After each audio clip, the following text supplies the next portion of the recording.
hemos visto lo que, bueno, todas las formas que pueden existir para derivar, ¿no es cierto? En forma paramétrica, implícita, también las derivadas de orden superior y todo eso. Entonces vamos a ver las aplicaciones y vamos a ver problemas de exámenes. Inicialmente veremos este problema. Dice lo siguiente. La función tiene un punto de inflexión, dice, en -2, -1. Ese es el punto donde tiene un punto de inflexión. Y un extremo relativo en x, que es igual a 1 más raíz de 3. Debo hallar los valores de a, b y c. Y observen que la función que me están dando es esta. F de x es igual a x menos 1 sobre ax cuadrado más bx más c. Esa es la función que me están dando. Entonces, debo calcular los valores de a, b y c. Este tipo de problemas, por si acaso, son clásicos en los exámenes, donde debo calcular estas constantes cuando me dan datos. Me pueden dar datos de puntos de inflexión, o tal vez máximos o mínimos o extremos relativos. Ya, entonces, para resolver este problema hay que tener inicialmente los criterios de qué es un punto de inflexión, qué es un extremo relativo. ¿Quién me puede responder qué es un punto de inflexión? Ya han debido ver con el ingeniero seguramente. A ver, ¿quién sabe qué es un punto de inflexión? Es un concepto muy básico que tenemos que saber.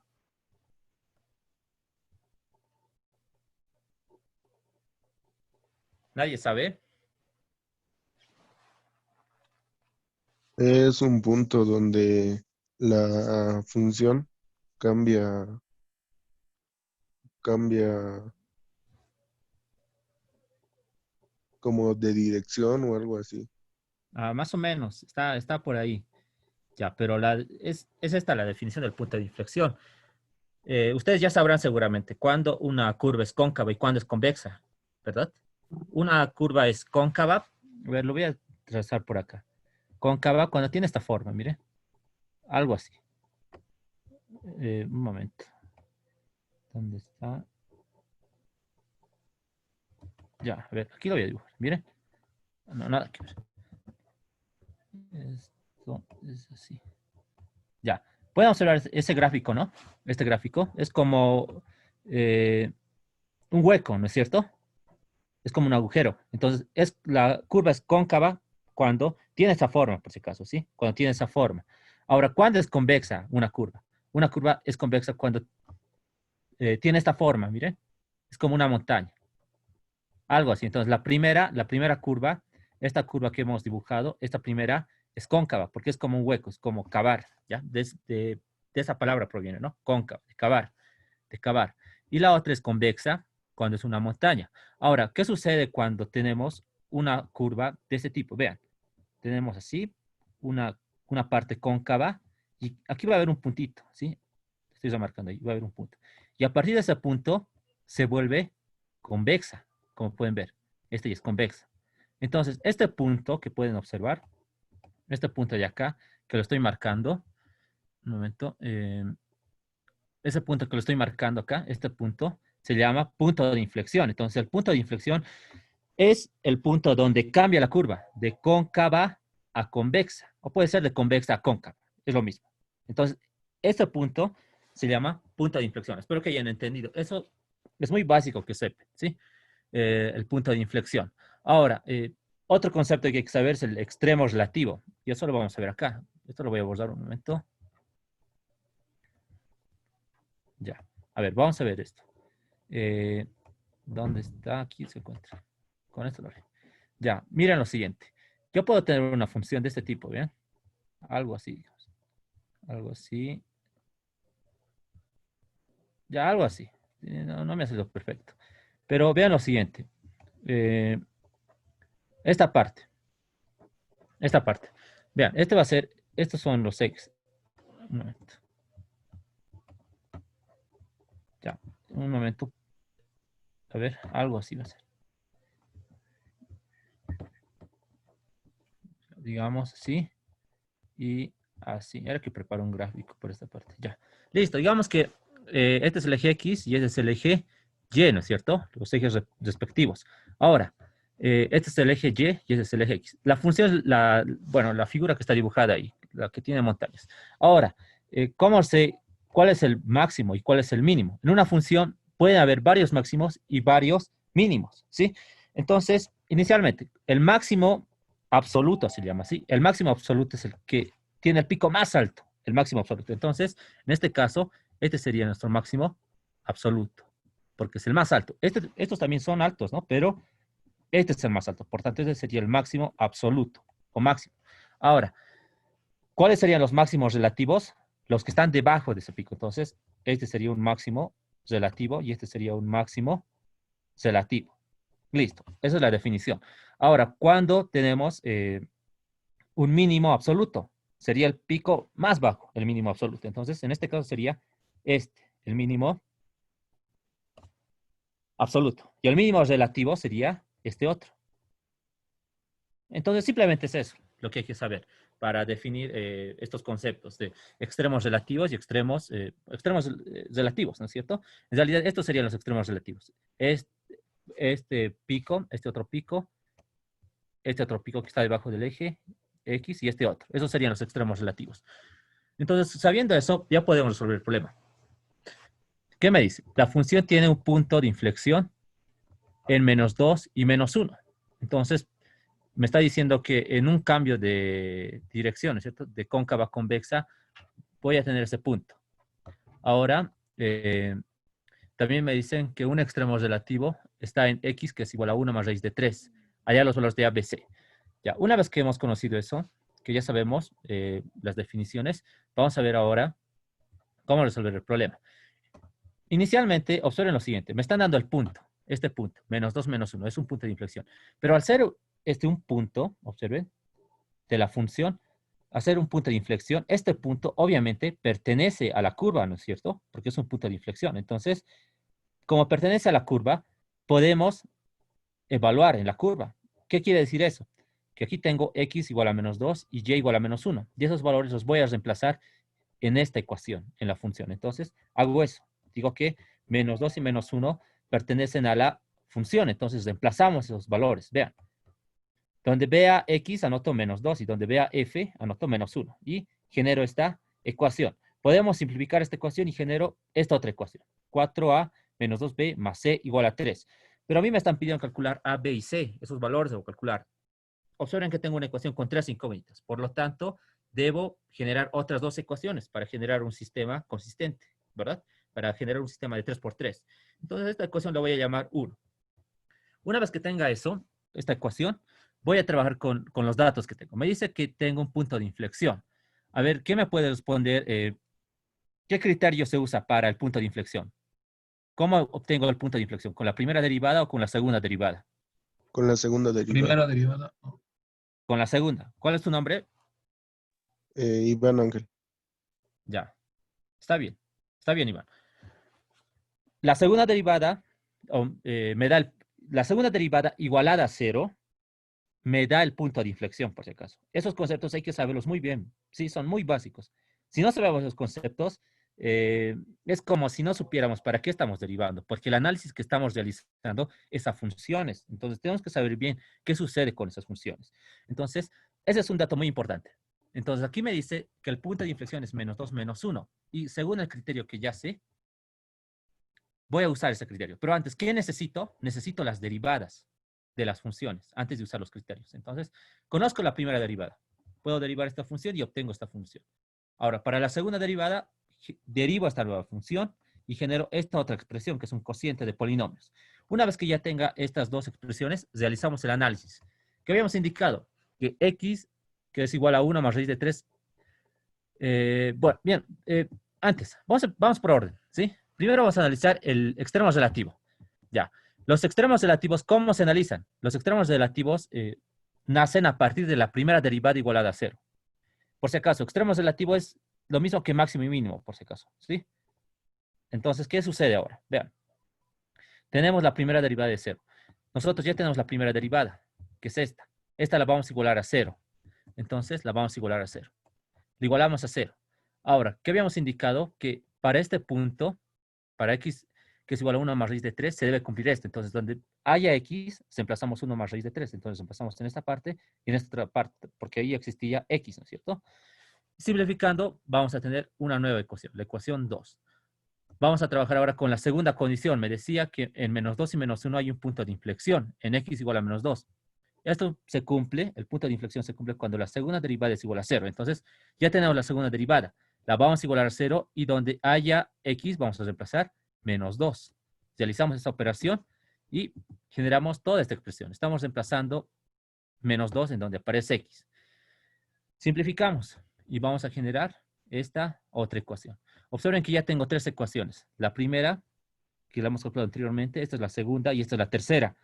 Y ya podemos resolver el sistema que vamos a generar. Va a ser un sistema 3×3, como pueden ver. Y resolviendo el sistema, obtengo estas soluciones. A igual a 0, B igual a menos 1 y C igual a 1. A igual a 1/4, B igual a menos 1 medio, C igual a 1. Por si acaso, la resolución del sistema no está muy complicado. Vean qué podemos hacer con estas dos primeras ecuaciones. Inicialmente puedo multiplicar por 2 esta ecuación y sumar a esta. Y ya obtengo C. Se van a simplificar A y B de estas dos ecuaciones. Y ya obtengo C. Va a ser 1. Y reemplazamos, ¿no? En cualquiera de las ecuaciones y obtenemos los demás valores. El sistema no estaba muy complicado. Pero eso sobre la parte de definiciones, ¿no es cierto? De extremos y punto de inflexión. Eso hay que saber bien. Bueno, este ejercicio es de un examen, por si acaso. Es del anterior semestre. Sí, es del anterior semestre. Vamos a ver otro problema. Ahora vamos a ver gráficas. Para gráficas hay que saber bien esos conceptos que les he indicado, el punto de inflexión y también cuándo es máximo y cuándo es mínimo. Dice gráficas realizando un análisis completo. La raíz cúbica de x más 1 menos raíz cúbica de x menos 1. Bien, vamos a empezar. En primer lugar, para cualquier problema de gráficas por derivadas, hay que derivar dos veces la función. Siempre deriven dos veces la función. Entonces derivamos. La derivada de esta función va a ser esta. Ya sabemos cómo derivar estas funciones. La segunda derivada va a ser esta otra. Estoy derivando la primera derivada y obtengo la segunda derivada. ¿Qué hacemos ahora? Tenemos que realizar el análisis inicialmente para los puntos críticos. Los puntos críticos nacen de la primera derivada igualada a 0. Entonces, vamos a analizar los puntos críticos. ¿Qué decimos? Que toda esta primera derivada la igualamos a 0. Vean, la estoy igualando a 0. ¿Qué se hace ahora? Se obtienen los puntos críticos. ¿Cómo se obtienen los puntos críticos? Igualamos a 0 al numerador e igualamos a 0 al denominador y despejamos la variable x en ambas ecuaciones. Entonces decimos el numerador igualado a 0 y el denominador igualado a 0. Y generamos una ecuación. De esta ecuación obtenemos que x es igual a 0. Y de la segunda ecuación también obtenemos que x es igual a menos 1 y x es igual a 1. Una vez que tenga estos valores, estos ya son los puntos críticos. Pero aquí sucede algo muy interesante. De los puntos críticos nacen los máximos y los mínimos. Y en algunos casos también van a salir los puntos de inflexión, por si acaso. En algunos casos. Entonces, una vez que tenga ya los puntos críticos, tengo que calcular también los puntos de inflexión. ¿Para qué? Para identificar si en los puntos críticos están los puntos de inflexión. Eso puede suceder en algunos casos. Pero en otros casos, los puntos críticos simplemente me van a generar los máximos y mínimos. Pero siempre es recomendable calcular los puntos críticos y luego los puntos de inflexión. Y como les dije, los puntos de inflexión se calcula con la segunda derivada igualada a 0. Bien, ya tenemos la segunda derivada, igualamos a 0. ¿Qué hacemos? El numerador lo igualamos a 0 y despejamos la variable x. Pero en este caso observen que no me genera ningún valor real en x. Entonces descartamos cualquier solución que sea compleja. Ahora, para el denominador. Y en el denominador obtengo dos soluciones, menos 1 y 1. Pero vean esto. Vean que en los puntos de inflexión me ha generado menos 1 y 1. ¿Pero qué me ha generado en los puntos críticos? Me ha generado tres valores. Me ha generado 0, menos 1 y 1. Observen que se repiten estos valores. Entonces, si se repiten, significa que estos puntos, menos 1 y 1, son puntos de inflexión. No son máximos ni mínimos. Eso hay que tener en cuenta muy en claro, porque se mezclan las soluciones, como han podido ver como en este caso. Se han mezclado, ¿no es cierto? En los puntos críticos me ha generado puntos de inflexión. Pero ¿cómo desecho esos puntos de inflexión? Calculando los puntos de inflexión. Conociendo estos dos puntos que son menos 1 y 1, ya sé que menos 1 y 1 no son puntos máximos. Entonces digo que x igual a 0 nada más va a ser el punto máximo o mínimo, ¿no es cierto? Muy bien. Entonces se hace eso. Y resumiendo, vean lo que voy a hacer. Puedo hacer esta tabla para resumir. ¿Qué puntos tenemos? Tenemos 0, menos 1 y 1. Pero ¿qué habíamos indicado? Que menos 1 y 1 me van a generar los puntos de inflexión. Entonces aquí anoto puntos de inflexión y punto de inflexión. Y para 0, ¿qué será? Como es un único valor, entonces puedo decir que es máximo o mínimo, ¿no? En este caso lo estoy anotando máximo porque ya conozco la gráfica. Ahora, ¿cómo calculo el valor de y? Es bien sencillo. Simplemente en la función original, en la función que me han dado para graficar, en esa debo evaluar. O sea, donde aparezca x, reemplazo 0 y me genera 2. Donde aparezca -1, reemplazo y me aparece raíz cúbica de 2, en este caso para y. Y donde vea x, también reemplazo 1 y me va a generar raíz cúbica de 2. Entonces, con eso ya tengo las coordenadas. 0,2 es un máximo o mínimo. -1 raíz cúbica de 2 va a ser un punto de inflexión. Y 1 raíz cúbica de 2 va a ser otro punto de inflexión. Entonces, como ya conozco máximo, bueno, el máximo o mínimo, que sería 0,2, y los puntos de inflexión, voy a proceder ahora a calcular si la curva es cóncava o es convexa, en qué intervalos, ¿no? Y si la curva crece o decrece. Entonces, vamos a analizar inicialmente el análisis del crecimiento. ¿Cómo se analiza?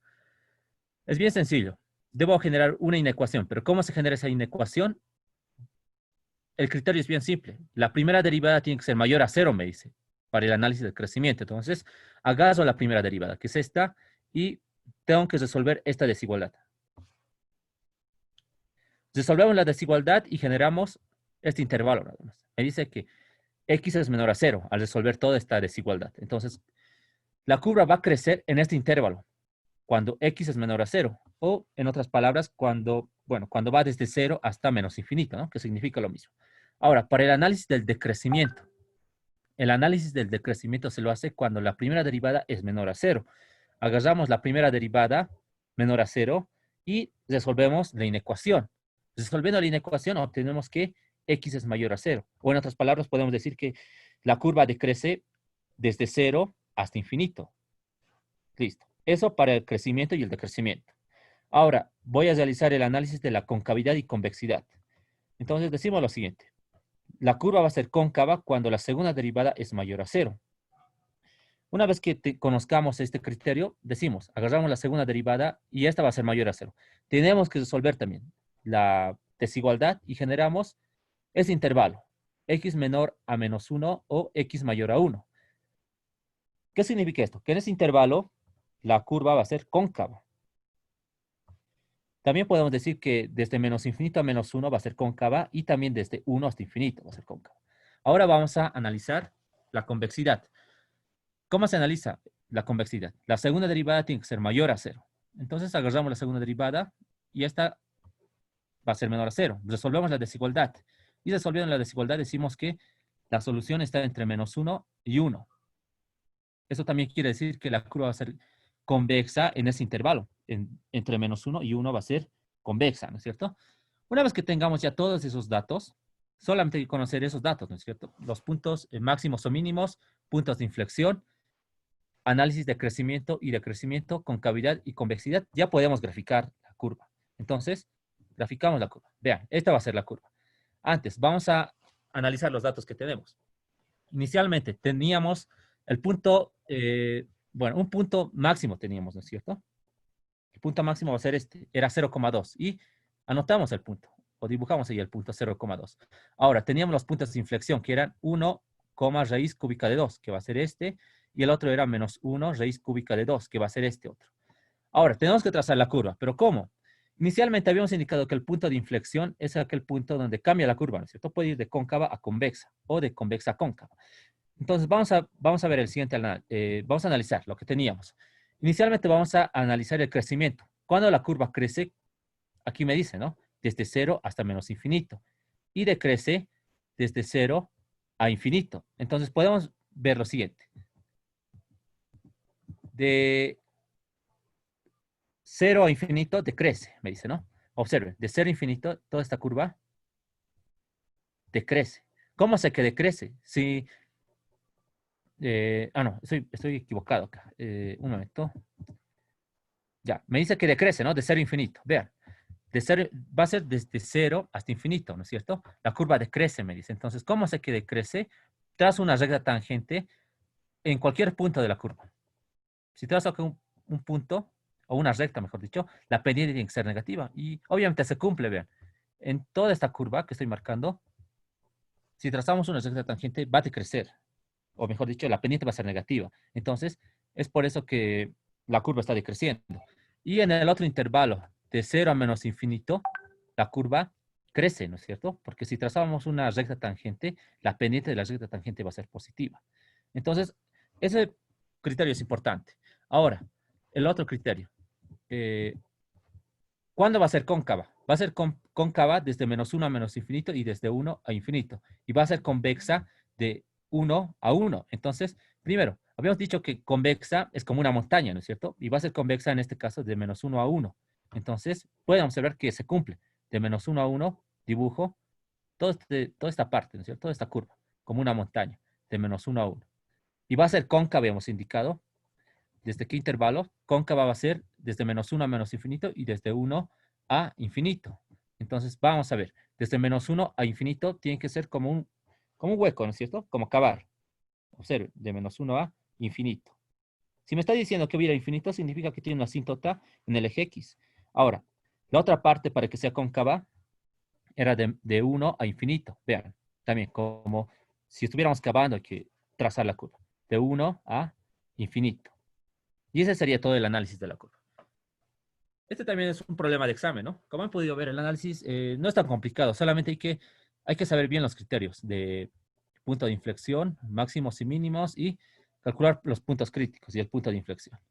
Eso sería, ¿no? Para la parte de gráficas.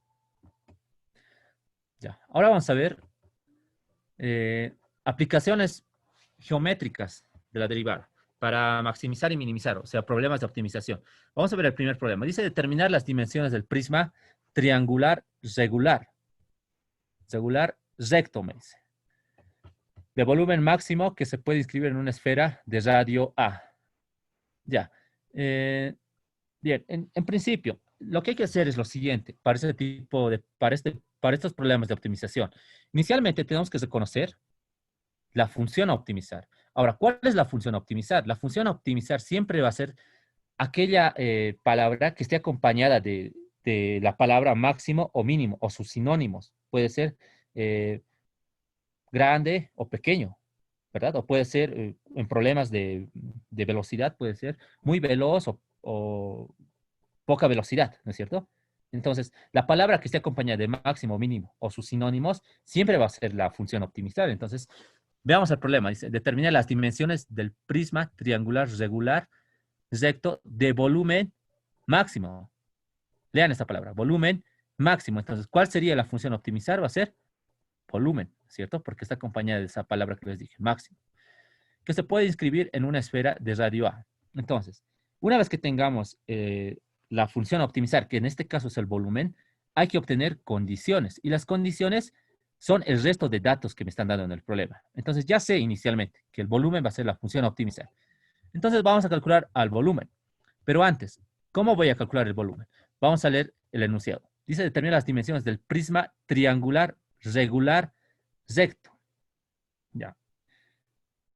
¿Qué es un prisma, en primer lugar? Un prisma va a ser, es una especie de cilindro, ¿no es cierto? Donde tiene una base, donde tiene una base dada, ¿no es cierto? Por una figura geométrica. Ahora, en este caso, me está diciendo un prisma triangular. ¿Qué significa? Que la base va a ser un triángulo del prisma. Va a ser un triángulo. O sea que va a tener tres lados. Ahora, ¿a qué se refiere cuando me dice regular? A ver, ¿qué me puede decir? Triangular regular. ¿O es lo mismo que decir triángulo regular? Un triángulo regular, ¿a qué es igual? ¿Tiene los lados iguales? Exacto. Va a ser eso, ¿no es cierto? Va a ser un triángulo Sí, de lados iguales. Va a ser un triángulo equilátero en sí. Entonces, exacto. bueno, la respuesta, ¿no es cierto? Cuando lean la palabra en geometría regular, así, significa que tiene todos los lados iguales. ¿Sí? Eso es muy importante. Entonces, podemos graficar. Vean, esta va a ser la figura. Este sería el prisma, ¿no es cierto? Y las bases van a ser triángulos equiláteros, como pueden ver. Bien. Ya. ¿Qué más? A ver, ¿qué me está diciendo? Que este prisma va a estar inscrito en una esfera de radio A. Pero antes calcularemos el volumen del prisma, porque esa es la función a optimizar. Ahora, ¿cómo podemos calcular el volumen de este prisma? Obviamente en tablas debe haber una fórmula, ¿no es cierto? Pero en el examen no puedes usar fórmulas. Aunque ahora sí creo que se puede usar, ¿no? Porque no nos controlan mucho. Ya. Pero es bien sencillo. Vean, nosotros sabemos que el volumen, ¿a qué está dado igual? El volumen va a ser área de la base por altura de la figura, ¿no es cierto? Entonces, qué podemos decir? Nosotros vamos a designar variables a este prisma. Vamos a decir que esta altura sea h, ¿sí? Y los lados del triángulo, como son regulares, que sea d. Son incógnitas, por si acaso. Y esta área va a ser a. Bien, ¿qué decimos? La fórmula había sido área, que va a ser el área del triángulo regular, por altura. Entonces, si hacemos este cálculo, obtenemos el volumen. ¿Qué debemos calcular ahora? El área del triángulo. Si conozco un lado que es D, que yo me estoy dando este dato, ¿no? Es una incógnita. Ahora, ¿cuál será el área de un triángulo equilátero? Bueno, hay varias formas de calcular, ¿no? No hay que saberlo de memoria. Pero calculando, vean, que generó raíz de 3 cuartos por el lado al cuadrado. Esto lo pueden calcular tal vez por trigonometría. Este área del triángulo equilátero. Una vez que tenga el área, reemplazamos en la fórmula del volumen. Entonces, el volumen aquí va a ser igual la raíz cuadrada de 3 cuartos, el diámetro, no el diámetro, es el lado del triángulo al cuadrado por la altura del prisma. Entonces, con esta fórmula ya podemos calcular el volumen del prisma. Entonces, ya tenemos, observen, la fórmula de la función a optimizar. El primer paso siempre es obtener la fórmula de la función a optimizar, que en este caso es el volumen. Pero ahora, a esta fórmula hay que dejarla en términos de una sola incógnita. En este caso, vean, tenemos dos incógnitas, que es el lado del triángulo y la altura. Las incógnitas serían D y H. Ahora, el problema se reduce en llevar al volumen en términos de D o si no de H. Tenemos que llevar en función de cualquiera de esas dos variables. Ahora, ¿cómo podemos llevar en términos de una sola variable? Nos puede ayudar una ecuación auxiliar, ¿no es cierto? Y esa ecuación auxiliar se va a llamar condición. Ahora, ¿cómo calculamos las condiciones? Las condiciones se las calculan con el resto del enunciado del problema. Entonces, veamos. ¿Qué me dice el problema? Que voy a tener ese prisma, ¿no es cierto? Inscrito en la esfera de radio A, me dice. Entonces, todo eso seguramente me están dando para poder calcular la condición. Entonces, graficamos. Tengo la esfera. Esta es la esfera. Y tengo el prisma que está inscrito. Ahora, esto es muy importante. Cuando en estos problemas de geometría estamos hablando de cuerpos inscritos, los cuerpos inscritos siempre tienen que intersectarse, por si acaso, ¿sí? No puede estar suelto, digamos, el prisma, ¿no es cierto? Entonces siempre tienen que intersectarse sus puntos. En este caso, observen, se está intersectando en estos 4 puntos, ¿no es cierto? El prisma con la esfera. Ahora, lo que estoy haciendo, lo que les estoy mostrando en este gráfico es una vista frontal, ¿no es cierto? Bueno, de lo que está sucediendo en el problema. Ahora, a partir de esta figura, vamos a proceder a calcular una ecuación. Pero esta ecuación tiene que ver con qué ecuaciones? Tienen que ver con D y H. Con esas dos variables tiene que estar esa ecuación que vamos a obtener. Pero está bien sencillo, vean.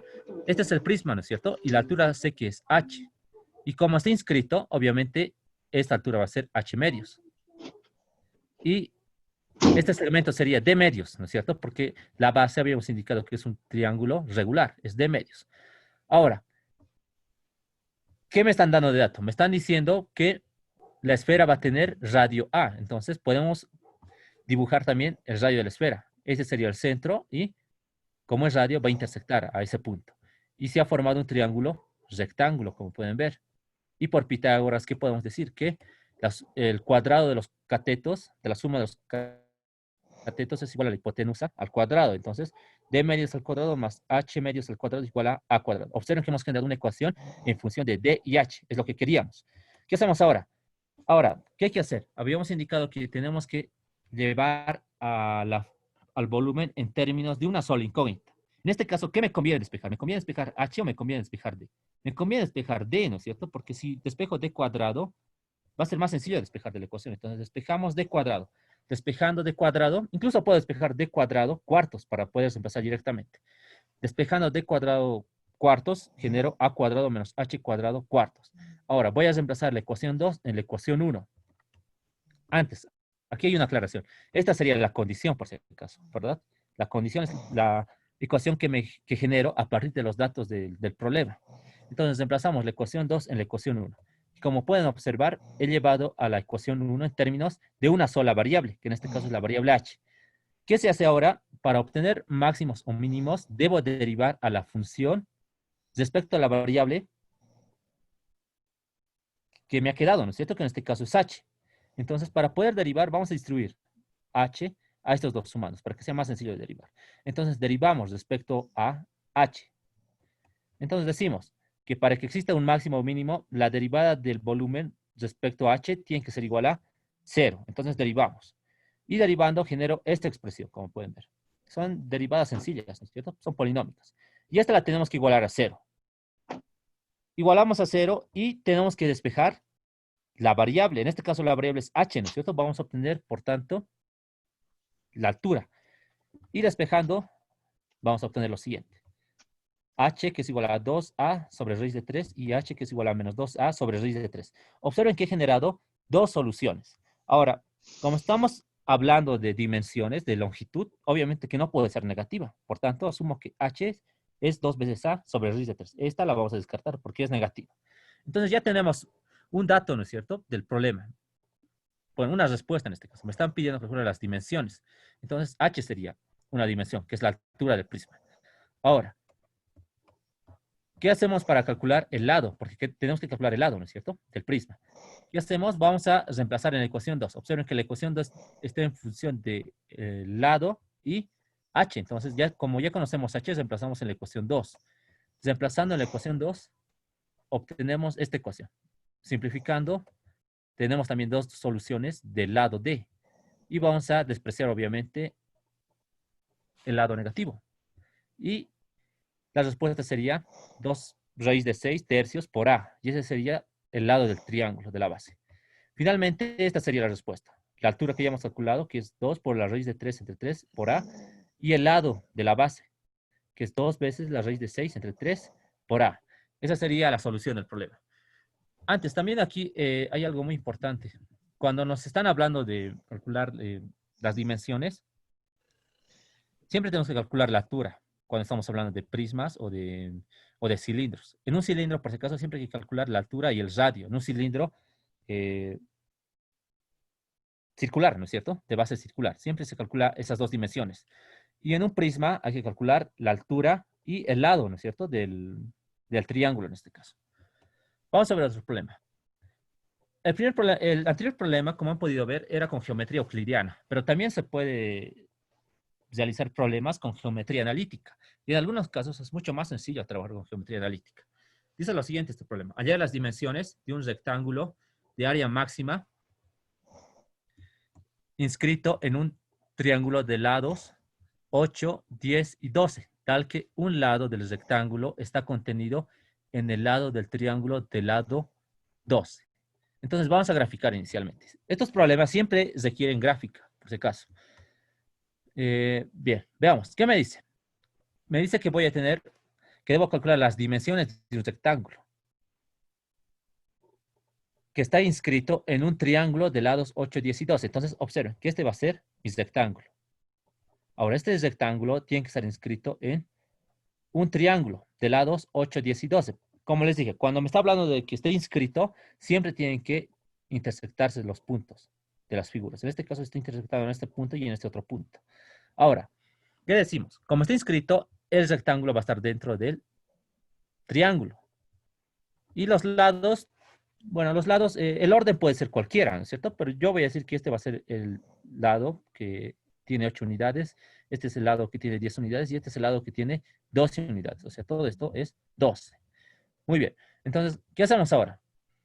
Primeramente tenemos que identificar cuál es la función a optimizar. En este caso me dice rectángulo de área máxima, me dice. Área máxima. Entonces, el área sería, ¿verdad?, la función a optimizar. Entonces, el área, ¿a qué va a ser igual? El área del rectángulo, obviamente. Va a ser el producto de los lados, ¿verdad? El producto de los lados me genera el área de un rectángulo. Pero antes voy a asignar variables al rectángulo. Voy a decir que la altura del rectángulo va a ser A. Esta altura es A. Y también voy a decir que esta distancia es B y esta otra distancia es C. Entonces, ¿cómo sería el área? El área va a ser la siguiente. Va a ser altura por base, ¿no es cierto? En este caso la base va a ser B más C. Entonces, esta sería la función a optimizar. Pero en este caso, observen, la función a optimizar está en función de 3 variables, A, B y C. ¿Qué debo hacer? Debo llevar en términos de una sola variable, ya sea A, B o C, en función de cualquiera de esas variables. ¿Qué hago ahora? Debo encontrar condiciones. Debo encontrar condiciones para luego encontrar las ecuaciones y llevar en términos de una sola variable. Pero miren lo que pasa en el problema.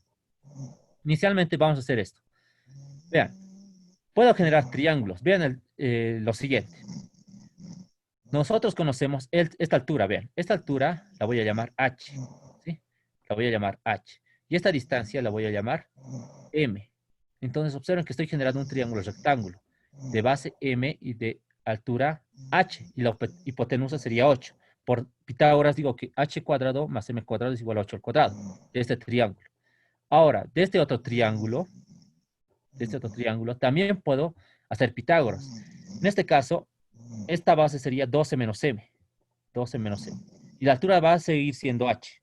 Y la hipotenusa va a ser 10. Entonces, hacemos cumplir Pitágoras. Decimos h cuadrado más 12 menos m al cuadrado igual a 10 al cuadrado. Observen que he generado César, y dos el César. incógnitas. ¿No es cierto? ¿Qué hacemos ahora?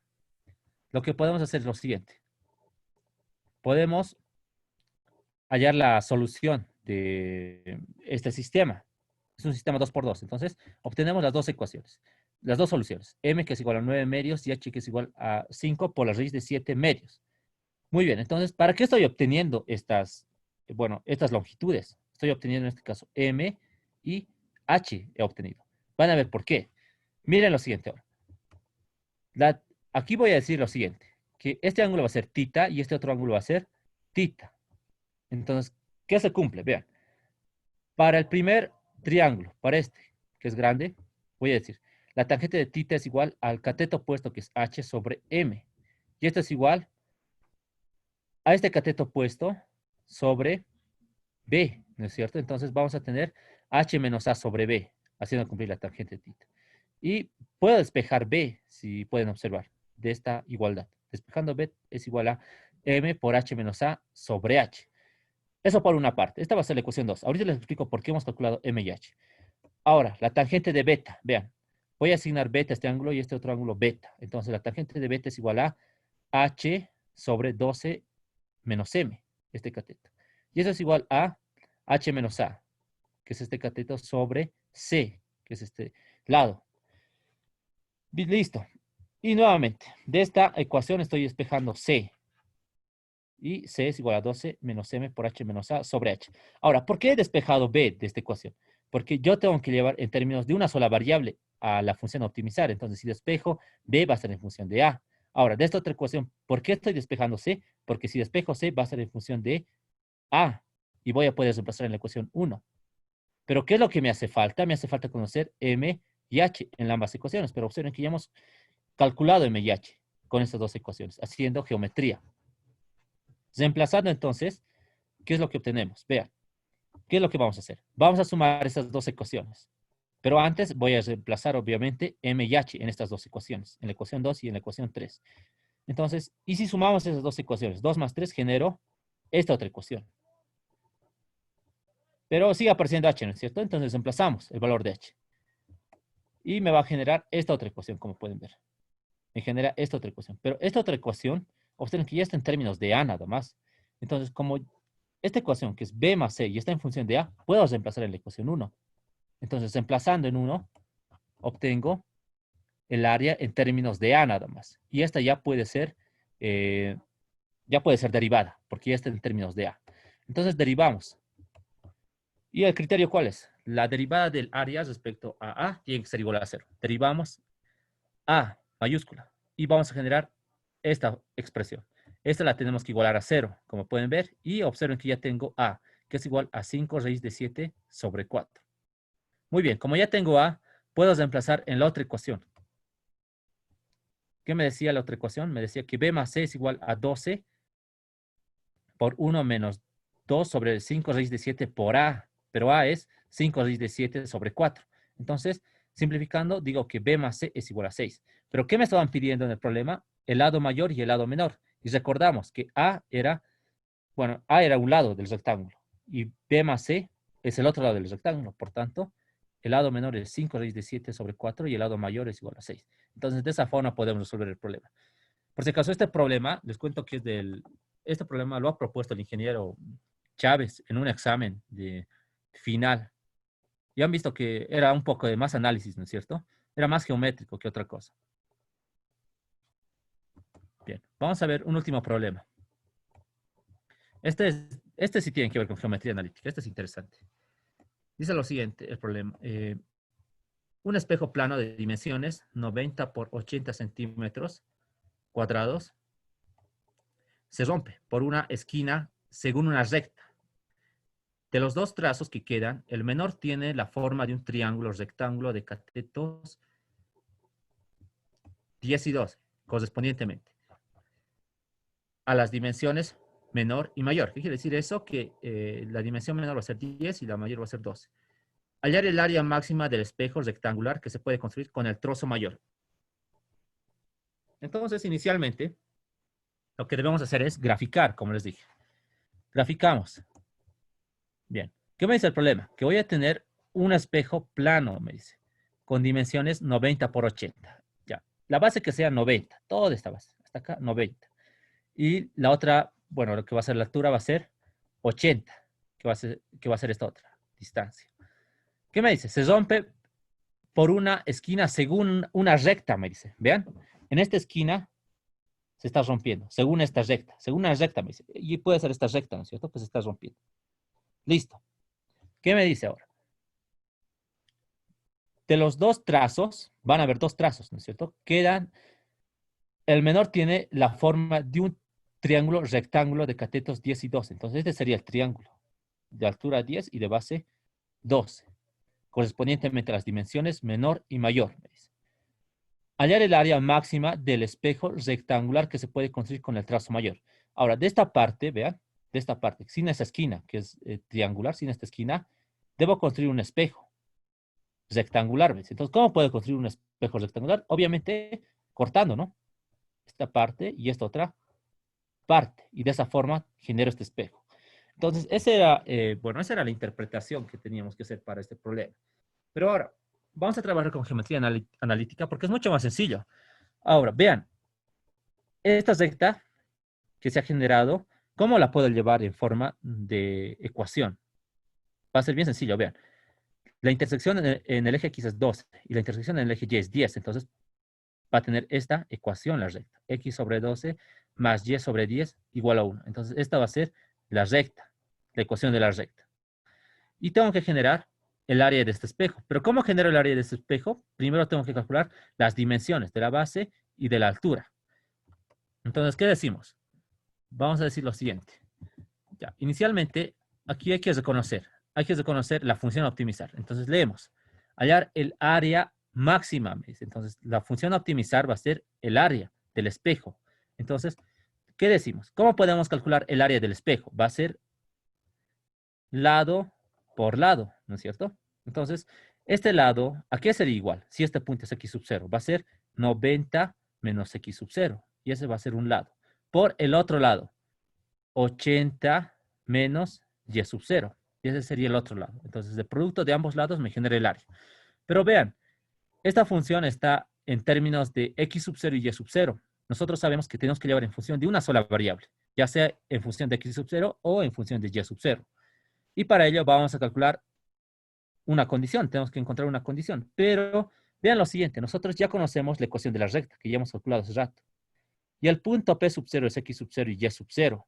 ¿Este punto pertenece a la recta? Sí pertenece a la recta porque pasa por ese punto la recta. Entonces, la recta la podemos anotar como x sub 0 sobre 12 más y sub 0 sobre 10, que es igual a 1. Esta sería la condición, entonces. Una vez que tengamos la condición, podemos reemplazar en la función a optimizar y ya podemos proceder a derivar. Entonces, de la condición, vamos a despejar y sub 0 y vamos a tener esta ecuación. Entonces, reemplazamos 2 en la ecuación 1. Reemplazando, vamos a tener esta otra expresión. Entonces, vean, ¿qué ha sucedido? La función a optimizar ya está en términos de x sub 0 nada más. ¿Qué hacemos ahora? Tenemos que derivar. Derivando me ha generado algo bien sencillo. Vean, x sub 0 menos 3. Obviamente simplificando, ¿no es cierto? X sub 0 menos 3. Y podemos despejar antes. Tenemos que igualar a 0, ¿no es cierto? Para obtener los máximos o mínimos. Igualamos a 0 y despejamos que x sub 0 es igual a 3. ¿Qué me faltaría calcular? Y sub 0. Y sub 0 la vamos a calcular reemplazando en la ecuación 2, en esta ecuación. X sub 0 es 3. Entonces, y sub 0 va a ser igual a 15 medios. Observen, ya tengo a x sub 0 y a y sub 0. ¿Cómo obtengo el área? Reemplazando en la ecuación 1.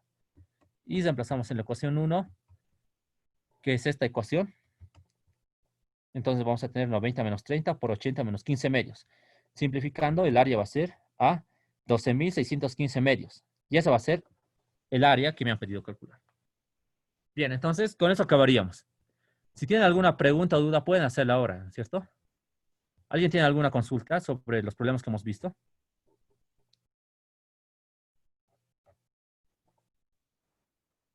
Ya creo que nadie, ¿no?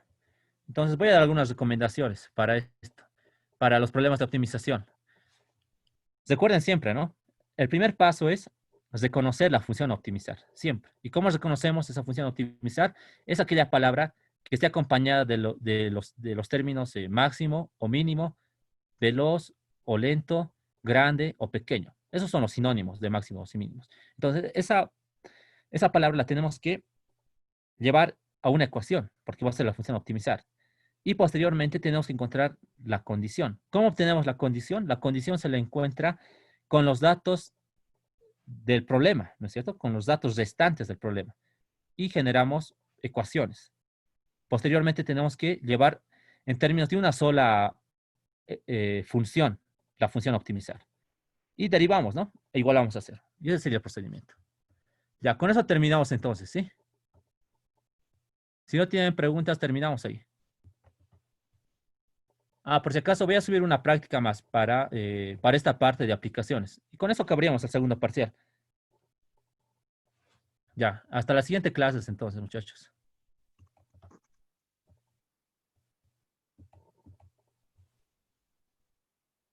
Alguien está preguntando cuándo vamos a entrar a integrales. La siguiente clase ya vamos a empezar a pasar clases sobre integrales, ¿sí? Entonces, la siguiente clase ya veríamos integrales por sustitución.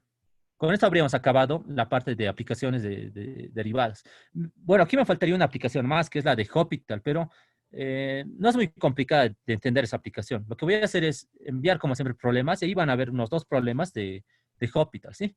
Entonces, con eso terminamos. Hasta la siguiente clase. Gracias, Oxy. ¿Listo? Nos vemos. Gracias, Hasta Oxy. luego. Hasta luego, Hasta sí. luego. Hasta luego, hasta luego. Nos vemos en la siguiente clase.